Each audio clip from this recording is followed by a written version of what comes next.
Have you ever wondered if your life is your own, or if it's all part of some grand cosmic plan? This is a question that has puzzled thinkers for centuries, and it sits right at the heart of the Bible. On one hand, the Bible clearly tells us we have free will. Think about Adam and Eve in the Garden of Eden. God gave them a choice. Obey or don't obey. They chose. And that choice had massive consequences. This idea of choosing our path, of being responsible for our actions, is a theme we see over and over again.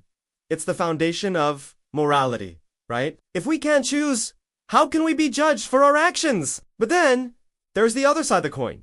The idea of a divine plan. The Bible is also full of prophecies and statements that suggest God has everything figured out. Passages in Jeremiah and Psalms talk about God knowing us before we were even born, having our days written in his book before one of them came to be. This suggests a pre-written story, a destiny. Think about figures like Joseph. His brothers sold him into slavery, a terrible act of their free will. Yet, years later, Joseph tells them, "You intended to harm me, but God intended it for good."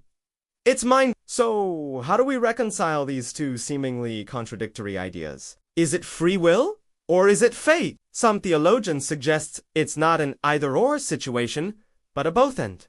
Imagine you're writing a story. You, the author, know the beginning, the middle, and the end. You have a plan for your characters. But within that story, the characters themselves make choices, interact, and face the consequences of their decisions. Their choices are real and meaningful, even though the author ultimately guides the narrative to its intended conclusion. Perhaps our relationship with God's plan is something like that. We live our lives making thousands of choices every day: what to eat, who to love, what to believe. These choices shape who we are and the world around us. Yet, somehow, through all this beautiful, messy, human chaos, a divine purpose is being woven. It's a paradox that invites us to trust, to live fully in our choices, while also having faith that there's a greater purpose at play.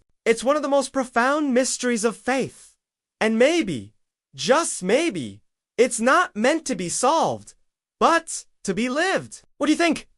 Let me know in the comments below. Thanks for watching, and don't forget to subscribe for more food for thought.